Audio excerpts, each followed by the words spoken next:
کسی دانشور کا عورت کے متعلق یہ کہنا ہے کہ ساری دنیا کی بادشاہت مل جائے لیکن ہماری زندگی میں عورت نہ ہو تو ہم بھکاری سے بھی بدتر ہیں۔ طوائف باہر نکلتے وقت مرغا اڑتی ہے تاکہ پہچانی نہ جائے اور عزت ملے۔ بے جو کھلا تو کمختوں نے ہر مرغا پوش عورت کو ہی طوائف سمجھنا شروع کر دیا۔ دو عورتوں کے پاس اپنے شوہر کو کبھی اکیلا مت چھوڑنا ورنہ پچھتاوا مقدر بن جائے گا۔ ایک جو بدکردار ہو، دوسری وہ جو چغل خور ہو۔ میرے نزدیک محبت ایک تتلی کی مانند ہے جس کو اگر پکڑ لیا جائے تو وہ اپنے رنگ پکڑنے والے کے ہاتھوں پر چھوڑ کر دم توڑ دیتی ہے۔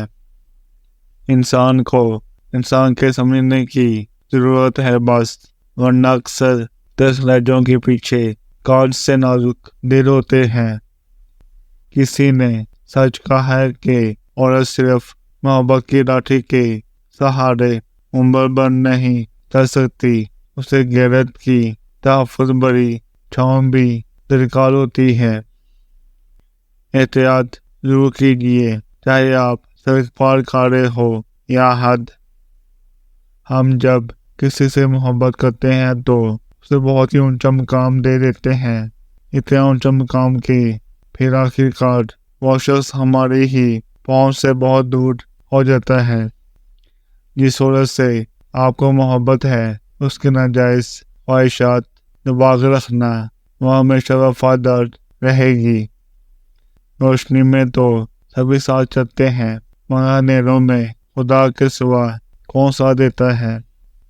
ان لوگوں کی بات زیادہ اثر کرتی ہے ان کے پاس اسے حل کرنے کے لیے خوبصورت الفاظ کے بجائے خوبصورت کردار ہوتا ہے۔ کوئی منظر حسین نہیں ہوتا، حسین پتہ ہے کیا ہوتا ہے؟ وہ بازو، وہ کندھا، وہ ساتھ سے پکڑ کر جس پر سر رکھ کر دیکھو تو ہری دنیا حسین لگتی ہے۔ عورتوں کو سنجیدہ مرد اس لیے بھی پسند آتے ہیں کہ انہیں یوں ہی وہم سا ہو جاتا ہے کہ ایسے حضرات ان کی باتیں غور سے سنتے ہیں۔ انسان جو سب سے زیادہ خواب محبت کے دیکھتا ہے تو انسان پر سب سے زیادہ خواب محبت کے ہی بھاری پڑتے ہیں۔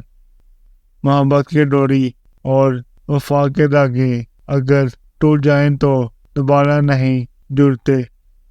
جب محبت بے پناہ ہو تو کسی سے ہر تیسرا شخص برا لگتا ہے۔ مفت میں میسر ہو جائیں اگر تو لوگ کھوٹا سکہ سمجھ لیتے ہیں۔ مرا ہوا صرف اسے نہیں کہتے کہ اس دنیا سے چلا جائے بلکہ اسے بھی کہتے ہیں جو آپ کی دنیا سے چلا جائے۔ تعلق کے شروعات تک تو ظاہری خوبصورتی اہم ہو سکتی ہے لیکن تعلقات قائم صرف کردار کی خوبصورتی کی وجہ سے رہتے ہیں۔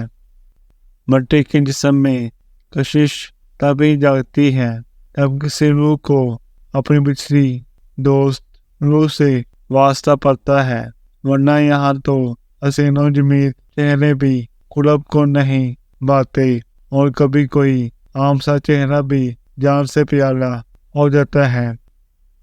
ہماری برداشت کی انتہا ہو جاتی ہے جب کوئی جان سے پیارا شخص یہ کہتا ہے کہ تم نے آج تک کیا ہی کیا ہے، بس وہ ایک لمحہ ہمیں توڑ کر رکھ دیتا ہے۔ عورت کو حاصل کرنے کے لیے اس کی ایک کمزوری یعنی اسے محبت سے پکڑ لو، وہ آپ کے بنا رہ نہیں پائے گی۔